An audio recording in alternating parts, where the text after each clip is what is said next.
maybe perch water.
Still in this fight.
Done.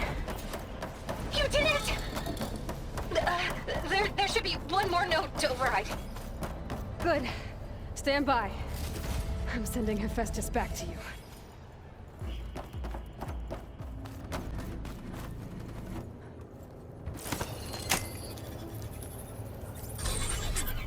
No more hiding, Hephaestus! Imminent retreat to facility core. Got it! Hephaestus is back in the core! Make sure it stays there. I'm heading back. And then we can start the merge. Because of you, Beta. I'm glad you came along. And you, Varl. We couldn't have done any of this without you. Right back at you, Aloy.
Finally!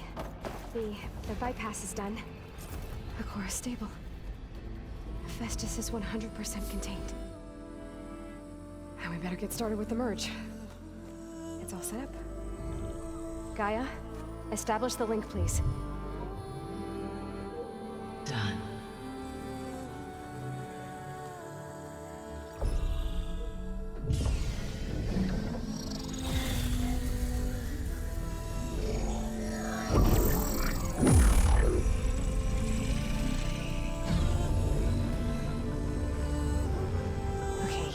To complete the merge, we need to excise Hephaestus' malicious code.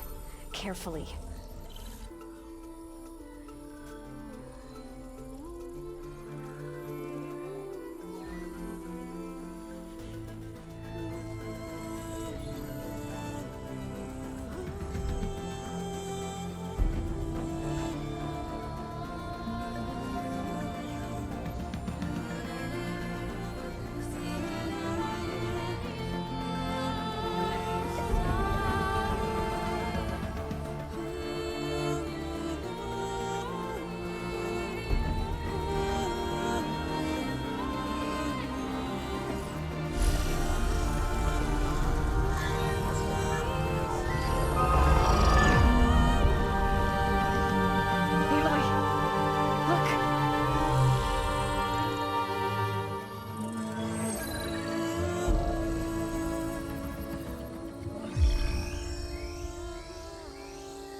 Redundant copy. You cost us quite a lot of time.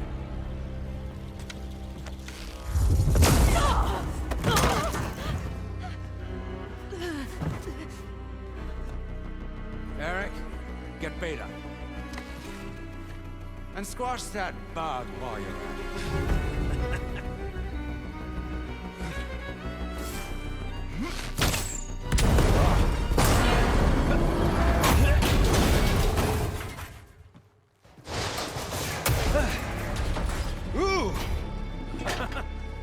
Get behind me.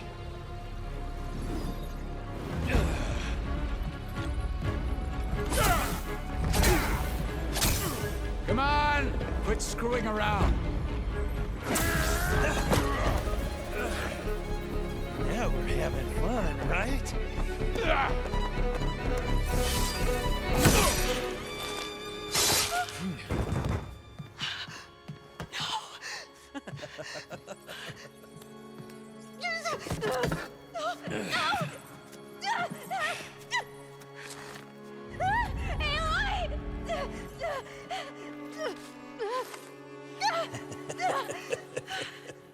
Finally.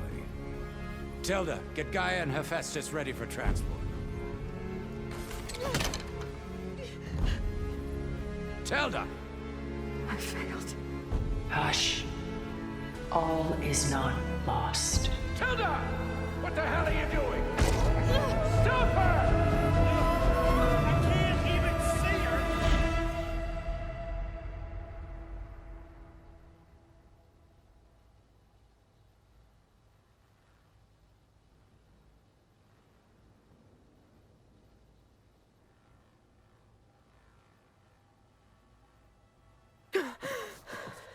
Beta.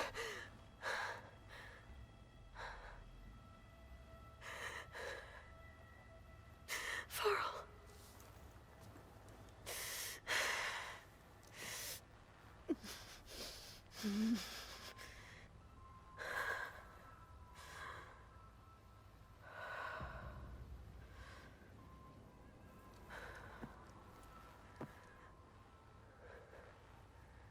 Where am I?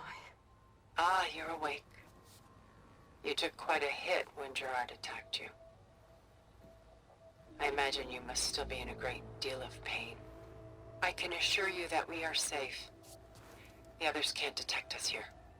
You mean the other Zeniths? You must be Tilda. I wasn't sure if Beta would have told you about me. Where is she? alive. And while she isn't where she wants to be, not in urgent danger. We must discuss how to get her back, of course, after you've shaken off the cobwebs. When you're ready, take the stairs down the hall and come see me. In the meantime, I'll make breakfast. Breakfast. Okay.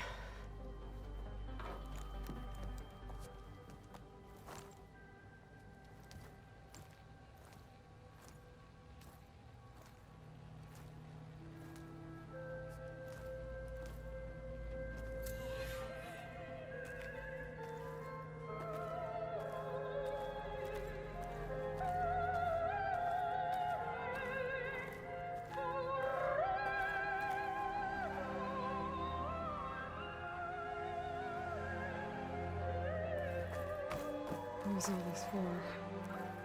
Some kind of survival bunker?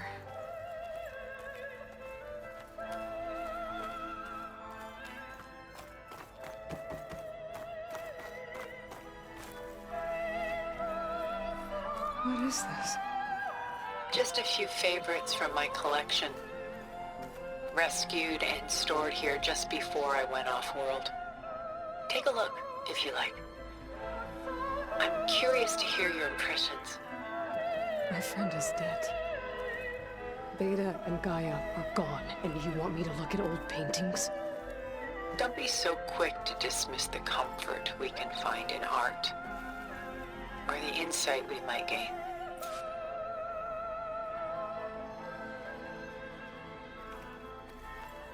Selene and Endymion. She's the goddess of the moon, whereas he's a simple shepherd. Beside her is the god of love, Cupid. So she's sneaking up on him? More like visiting him in secret.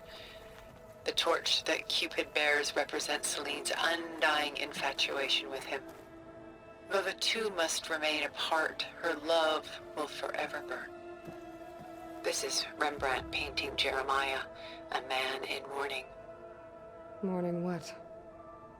His home. The ancient city of Jerusalem. He foresaw its impending doom, but could do nothing to prevent it.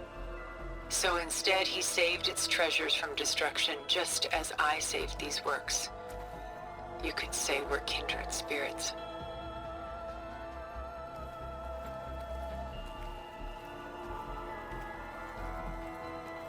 A portrait of the painter, Rembrandt's son Titus, depicted in the habit of a monk. I don't get it. Why would someone like you, with infinite resources, care about this painting of a boy in a hood? It's not the image itself, but the feeling it conveys. The face is bright and defined, but his eyes are downcast, heavy with misfortune. And the background seems to swallow all light. The painting is infused with a sense of loss.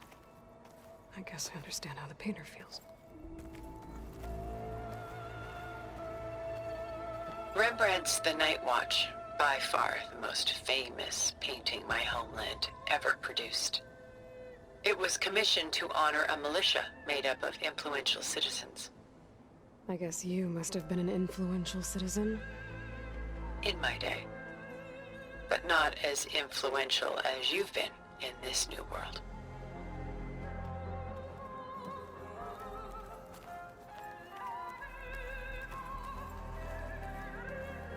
The Gust, by Willem van de Velde, the most famous of his many maritime paintings. A ship crossing into the unknown. I guess you're familiar with that. Indeed, which is why I appreciate this composition in particular. Though waves and wind threaten to destroy the ship, it perseveres, clinging to the light even as darkness closes in all around it.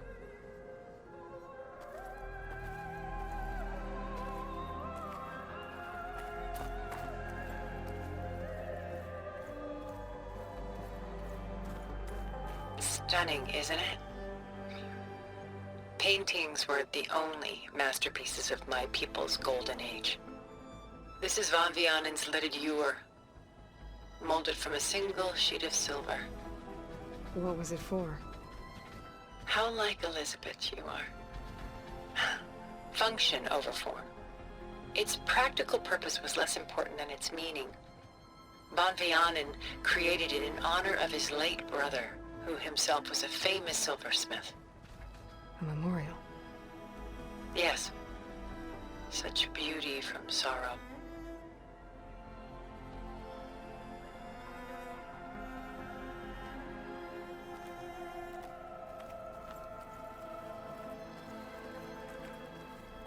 She's pulling out her own hair. Out of madness, out of grief. It's hard to watch her suffer.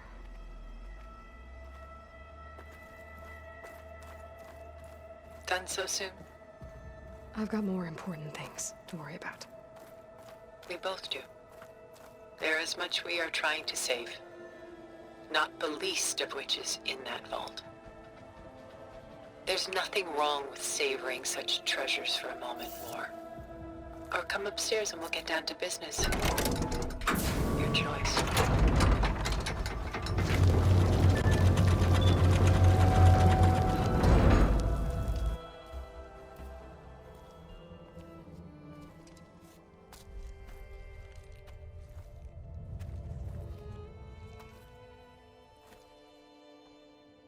There you are. Feeling better? How did you find us? At the cauldron? And what did you do to everyone right before I passed out? All business, I see. Well, suffice it to say we were keeping a very close eye on Hephaestus, knowing we would need it at some point. Your ruse didn't fool us, and as for my little trick, it was an overload of the senses, accompanied by an energy discharge. Gerard and Eric were only momentarily disoriented due to their shields, but it rendered you unconscious while I got you out. Perhaps some breakfast might steady you a bit?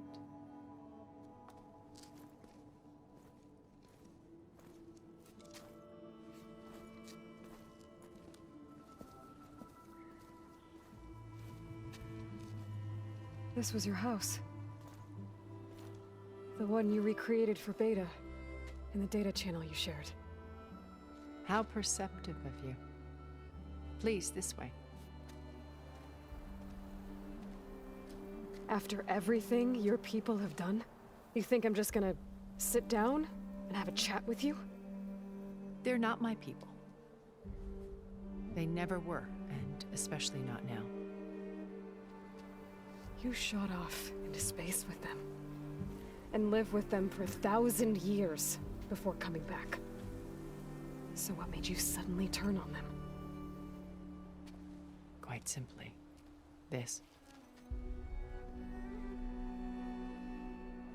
I held focus. You repaired it? But that means you've seen. Incredible things. What you've accomplished in 2 decades of life.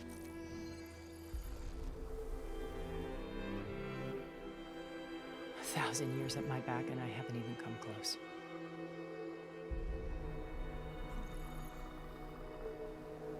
I'm sorry if I invaded your privacy, but I had to. In order to understand. To be enlightened. You truly are Elizabeth's blood. With her drive, her sense of mission, her integrity. Watching all this shamed me for the company that I've kept. Having seen it, all I want is to help you. Even if it means stopping your friends? Especially so. Please, sit down.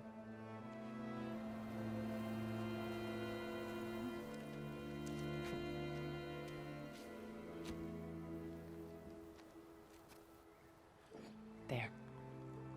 That's better. Now, we must recover Beta and Gaia at all costs. By now, you must know that Gerard intends to use Gaia to reboot the Earth's biosphere. Remaking this world to specifications that would only suit us immortals. This process will kill every living thing on the planet. He calls it a clean install. Not if I stop him first. Not if we do. And once he and the others are gone, we can work together to fulfill Elizabeth's dream. I'm sure Beta told you that there's a build of the Apollo database on board our ship. A complete collection of human knowledge. With that and Gaia, we could do everything Elizabeth wanted. Heal the biosphere, educate the people of this world, uplift them. Create the world she imagined. Let's not get ahead of ourselves. From what I've seen, your friends are invincible. I do wish you would stop calling them my friends. And they're not invincible. In fact, a friend of yours has found a way to defeat them. Silence. Oh, he's been a busy bee, building an army powerful enough to crash through Gerard's precious base. Regala and her rebels. Even now, she's preparing a final march on the Tenakth capital. When she wins, she'll have the entire tribe under her control. Hundreds of warriors and machines to throw at the base. She's been duped. They'll all perish, of course. But it should be enough to break Gerard's defenses and allow Silence to kill him. Along with all the others. Using the new weapon he's developed. Yes, he's found a way to circumvent our shields. Truly an exceptional man. He's planned for everything. Except you and me. You see, while his army is battering down Gerard's doors, you and I will sneak in through a back way. One that only I know about. While Silence and my friends are busy battling each other, we'll take back Beta and Gaia. I told you I want to help you. I mean it.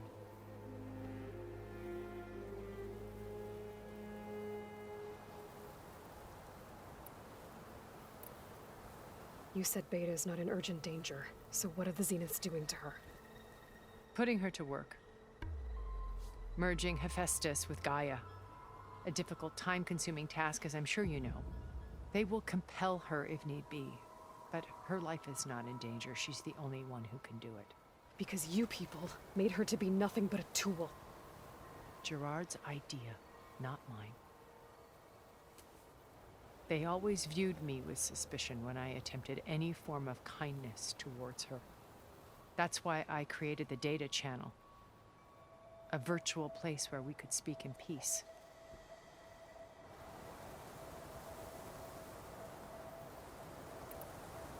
So this channel you shared with Beta, none of the other Zeniths ever found out about it.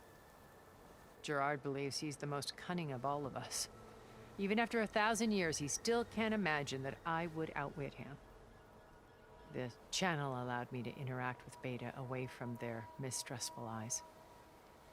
It offered us a chance to be ourselves. Until you cut off all contact. Yes, though it pained me. I was worried that our meetings would do her more harm than good. Well, she felt like you tossed her aside. I was afraid the others would find out and punish her. She may not have had the comforts of friendship anymore, but at least I ensured she was safe. I know it seems harsh, but you must believe that her well-being has always been paramount to me.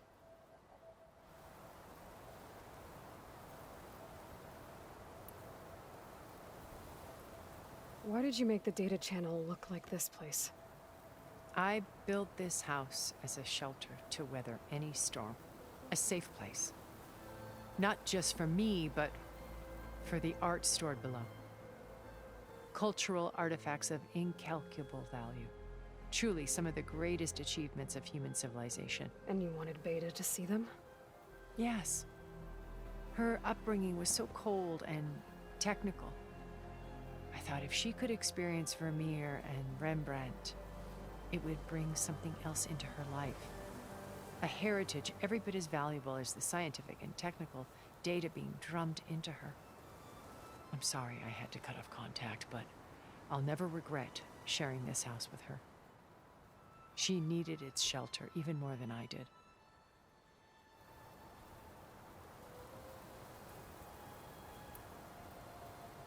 My old focus. How did you find it, let alone repair it? When we encountered you at the Hades Proving Lab, Gerard saw you as a redundancy. I knew better. You were a revelation. After your dramatic escape, bravo, by the way. Gerard and Eric assumed you were dead and gave up the hunt. I wasn't so sure. When the others were busy, I returned to the lab and searched for any trace of you. That's when I found this little treasure. Not easy to repair, but certainly worth the effort. As I watched your life unfold, you were like a splash of color on a worn canvas. What Liz was, and more. Did you show it to the others? Of course not. It was your actions that inspired me to defy them. It's worth noting that if I hadn't found it and watched its contents, I wouldn't have known to save you at the cauldron. You'd be dead. So I should be grateful? If you like.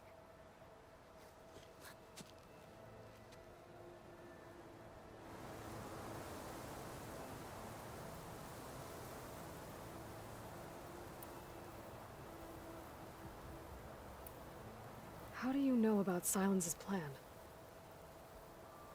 He isn't the only one adept at spyware. You hacked his focus? No, he's too careful for that. But his subordinates? Not so much. He gave additional focuses to the tribals he branded the Sons of Prometheus. By tapping them, I learned about most of his dealings.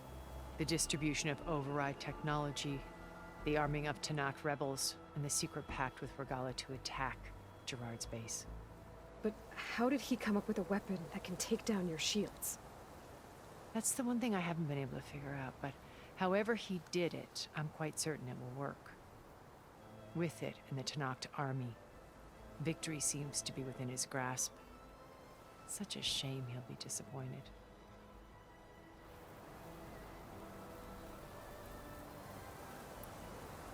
Regala's only interested in killing Hekarro and waging war on the Karja. What does she have to gain by attacking Zenith? It's the price she must pay for her war. Without the ability to override machines, her little rebellion would have languished in the desert. So she trades with the Sons of Prometheus. Machines to help her overthrow Hekarro. In exchange for an assault on the base. Pride has deluded her into thinking she can actually survive such a battle. And all without ever knowing who the Sons of Prometheus really answer to. Yet for all of Silence's brilliance, still he underestimates you. That blind spot is what will allow us to take Beta and Gaia right out from under him. While hundreds of Tanakh are cut down outside.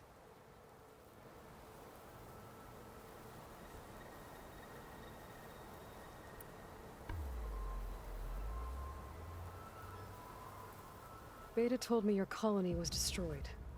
That you came back to Earth because you had nowhere else to go. It's true.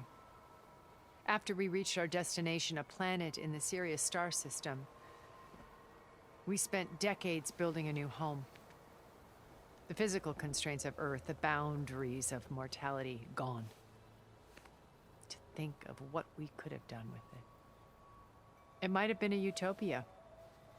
Instead, we stagnated, absorbed in effortless comforts and virtual realities. It took a cataclysm to finally yank us out of our stupor. What happened? A massive geological event. We knew of instabilities in the planet core, but we underestimated them. By the time the collapse was upon us, it was too late to stop it. Only a few of us made it to the ship in time. We set course for Earth, the only safe harbor left to us. Which you decided to make unsafe for anyone else. Not me. Gerard. He believes it's better to wipe the canvas clean than work around the smudges. No more primitive tribes, no more combat machines, only a blank slate to do with as he pleases. But we will stop him. All we have to do is get into that base.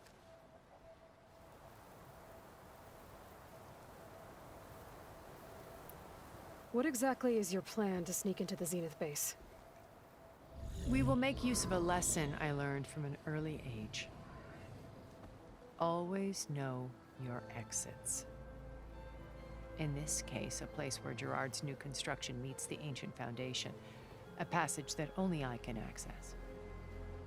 When Silence flings his army at the base, we will enter through this back door, bypassing most of the fighting.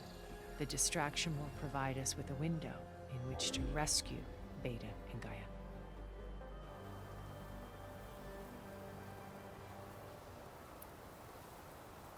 Once we're inside the base, where will we find Beta and Gaia?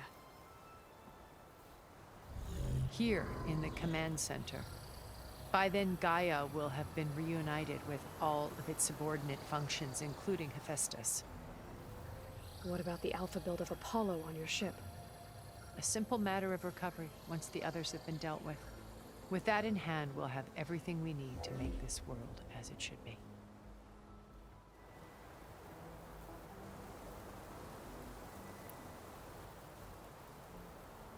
So you know all about me. What about you? What would you like to know? Well, start with your life on Earth. When I was 8, terrorists flooded my home city. Thousands drowned, my parents included. I was one of the few who survived. My guardian sent me to boarding school. Among my peers, I was the strange girl, the orphan to be avoided. All because of circumstances beyond my control. Oh. So we're a lot alike, huh? Aren't we? You were an outcast. But you didn't let that stop you from getting what you needed. Neither did I. I climbed my way out of desolation and used my wits to build a fortune. First, from the technical analysis of art and the detection of forgeries. Profitable expertise in those days.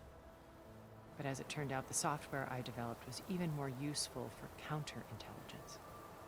From there, it was only a short step to gathering extremely valuable intelligence on my own. You were a spy? More like a service one could turn to for information. I had to remain anonymous, of course, to protect my privacy. But despite that anonymity, Far Zenith inevitably sought me out.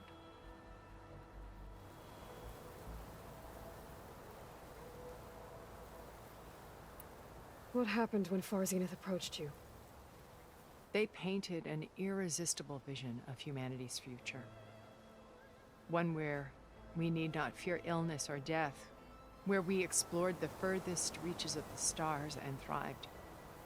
It was only later that I realized that they only intended to bequeath this future to the rich and powerful. By the time I finally figured it out, the walls were closing in, Pharaoh's machines were devouring the earth. So I accepted Far Zenith's invitation to a berth on the Odyssey. I wanted Liz to come, but she had nobler plans, as you well know.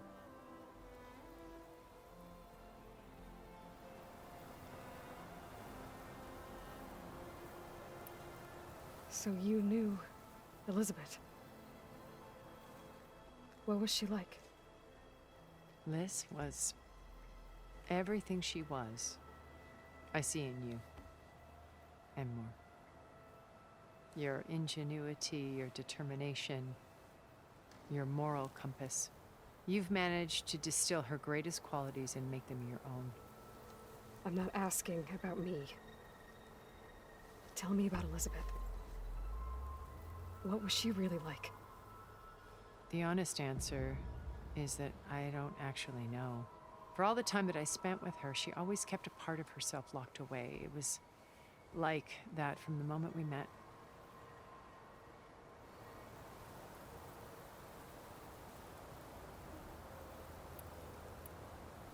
So when you met Elizabeth, she was what? Distant? Aloof? Not aloof. Not exactly. It was a summit in Paris about machine learning. A touchy subject in those days. because regulatory authorities were just starting to clamp down on AIs. Liz gave the keynote address. She had already achieved great renown for her work in automated environmental reclamation. But in her address, she was just starting to imagine the next step. An AI-driven system that wouldn't just act on its programming, but actually take responsibility for its sphere of influence. To care about life. Not just follow orders. Revolutionary stuff. I was fascinated. And I wanted to meet her for a long time. I watched her after her talk. She had spoken with such moral authority, such empathy. But after that, she retreated. I could tell she felt uncomfortable with all of her admirers. It was as if giving the talk had cost her something. I didn't want to be a pest, so I planned my approach carefully.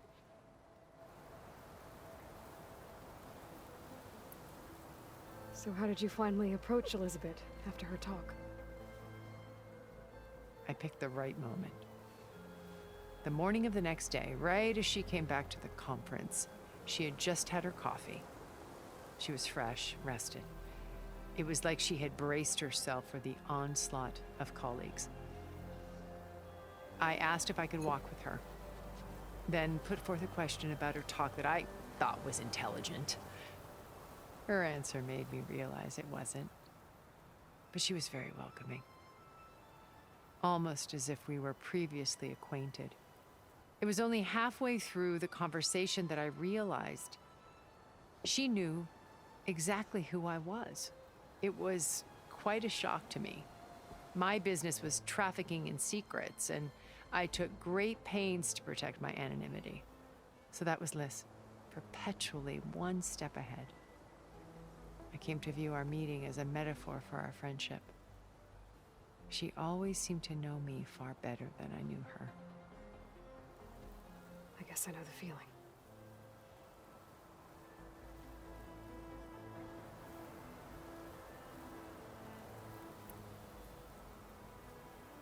So you didn't know the other Zeniths were monsters until it was too late?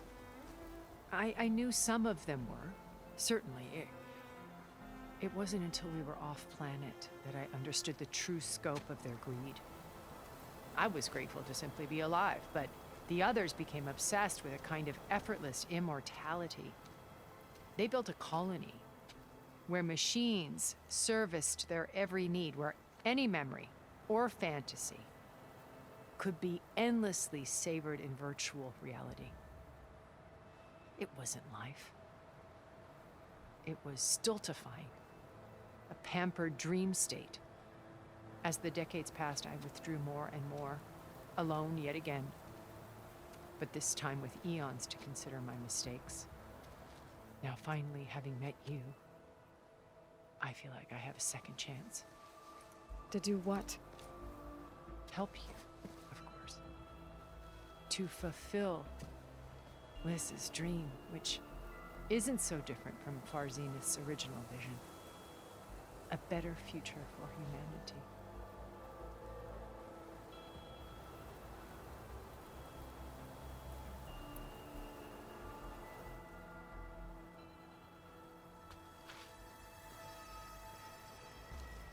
First Varl. Now Hikaru and the Tenakth. Your plan would wipe out an entire tribe.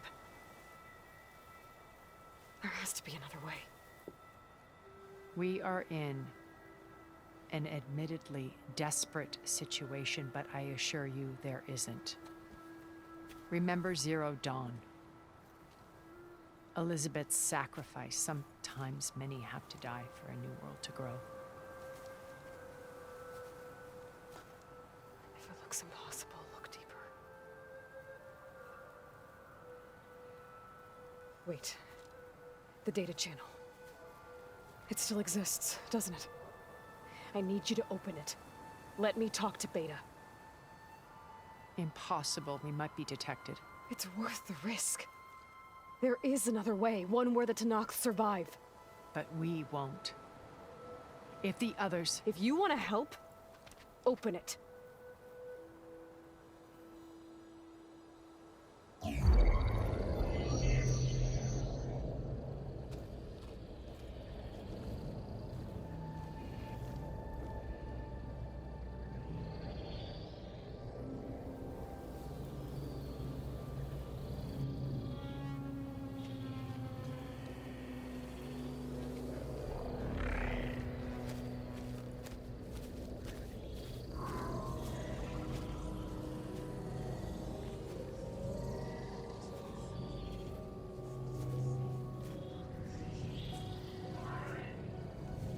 What are they doing to her? Virtual reality dissociation. The manual merge of Hephaestus will take hours upon hours of tedious micromanagement. If she resists the work, they run simulations to induce feelings of isolation and despair. Beta, can you hear me? You're alive. They're watching me. I can't hold up this extra protection for long. You should have killed me. No. No, look at me. I'm coming for you. I promise. Okay? I just need you to hold out a little while longer and work on the merge.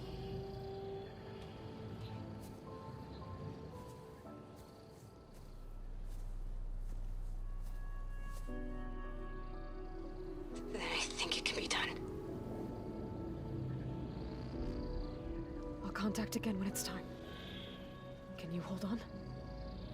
As long as I know you're coming for me, I can endure anything.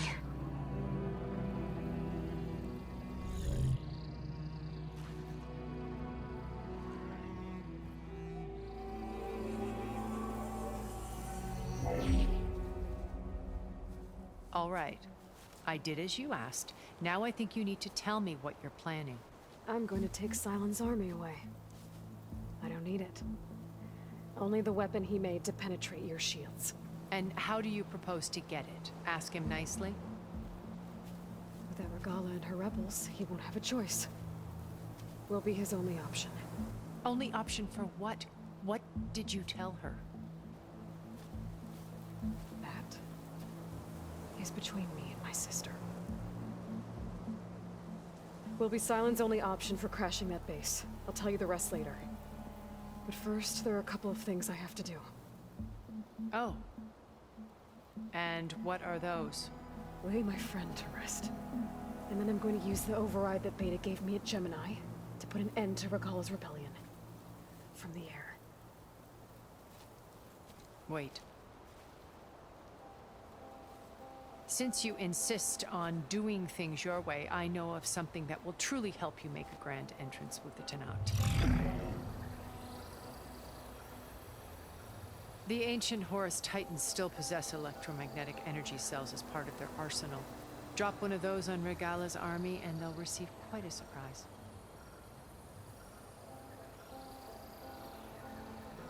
So go, do what you must. I'll come to your base if you manage to bring Silence to the table. Not if. When.